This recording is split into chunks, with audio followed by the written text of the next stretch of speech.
Hello दोस्तों, मैं reasoning का आज एक और बड़ा इंटरेस्टिंग कॉन्सेप्ट बेस्ड क्वेश्चन लेकर आया हूं।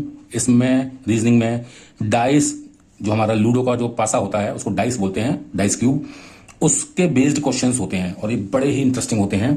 तो इनको कैसे हल करते हैं, इसमें क्वेश्चन में क्या दिया होता है कि एक कोई डाइस होता है, उसको 3 अलग अलग पोजीशन में सेट करके उसकी पिक्चर्स दी होती हैं। जैसे डाइस को इस तरह सेट किया कि उसका ऊपर टॉप पे 5 लिखा हुआ है और उसके जो वर्टिकल, यानी ये टॉप है तो ये जो वर्टिकल होता है इस तरह से खड़ा वाला हिस्सा, उसके 2 फेज हमको दिख रहे हैं, 4 लिखा है, एक पे 2 लिखा है। ऐसे ही उसको हल्का सा फ्लिप कर दिया तो अब हमको अगले जो 2 फेज दिख रहे हैं वर्टिकल खड़े खड़े वाले, वो 4 और 6 दिख रहे हैं। तो इस तरह से एक और तीसरा फेस दिया हुआ है जिसमें उसको 1 को अब उसको पलट दिया और अब 1 ऊपर दिख रहा है और साइड में 5 और 6 दिख रहे हैं। ठीक है, तो हमको इन क्वेश्चंस के बेस पे क्वेश्चंस पूछे जाते हैं कि बताइए कि 2 जो फेस है, 2 नंबर वाला फेस, उसके अपोजिट यानी उसके अपोजिट वाला क्या फेस होगा, 4 के अपोजिट क्या होगा और 1 के अपोजिट क्या होगा। तो इस तरह के क्वेश्चंस को हल करने के लिए आप या तो ये देखिए इस क्वेश्चन में कि जैसे टॉप पर दोनों बार 5 लिखा है जबकि इसको यहां 1 कर दिया है, तो हम क्या करते हैं, इस पिक्चर को टर्न डाउन कर देते हैं और इसके इमेजिन करिए ये क्यूब रखा है, अब मैंने इसको ऐसे करके ऐसे पलट दिया तो 5 जो है वो आपका ऊपर कर दिया मैंने। ये आपको इमेजिनरी एक पिक्चर बनानी है कि अब जो हमने इसको क्यूब को पलट दिया है और इसके ऊपर इसको 5 कर दिया है।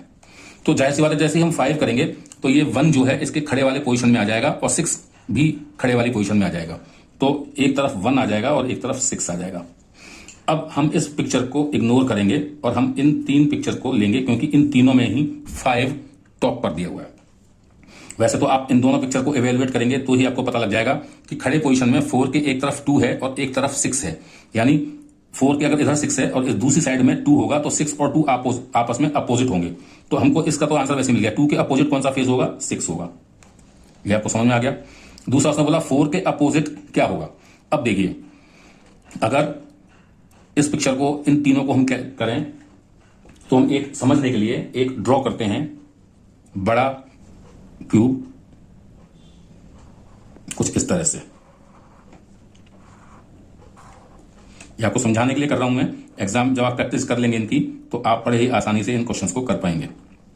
ठीक है, अब इसको मैं इस तरह से ड्रॉ करता हूं कि जिससे कि इसके अंदर का एक इमेजिनरी पोर्शन भी आपको दिखे जो कि इसमें नहीं दिख रहा है। अब ये आपकी इधर लेफ्ट साइड हो गई, ये जो बैक साइड हो गई, ये आपकी इधर साइड हो गई और ये वाली साइड इधर हो गई, यानी ये साइड और ये साइड अपोजिट, ये साइड और ये साइड अपोजिट, और ऊपर 5 है आपका। अब मैं हर साइड को एक अलग कलर से कलर करूंगा, जैसे कि मैं ये बैक साइड को इस साइड से कवर करूंगा।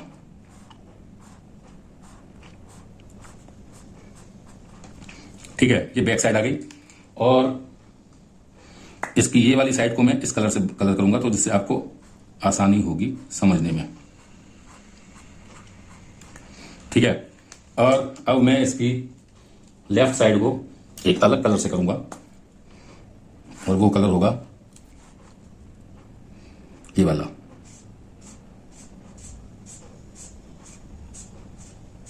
ठीक है, अभी आपको 3 साइड दिख रही होंगी इसमें इस तरह से, और एक जो साइड बची है उसको मैं ग्रीन से कर रहा हूं, ये वाली साइड।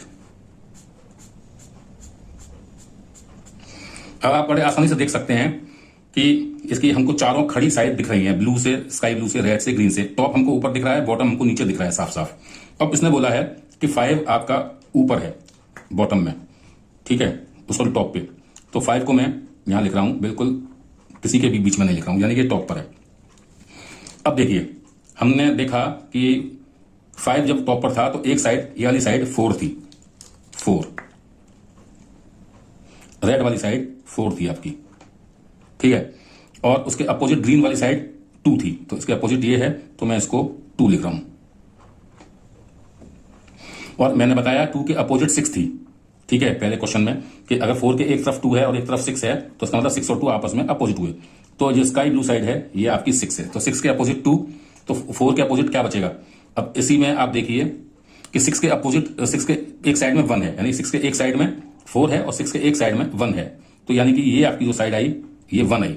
तो 1 2 4 5 6 हो गए, तो बॉटम आपका ऑफकोर्स 3 होगा। कितना होगा, 3। तो अब हम इस क्वेश्चन को बड़े आसानी से कर सकते हैं। तो हम देखते हैं कि 2 के अपोजिट 6, तो 4 के अपोजिट क्या हुआ, 1, तो आपका आंसर 1 होगा।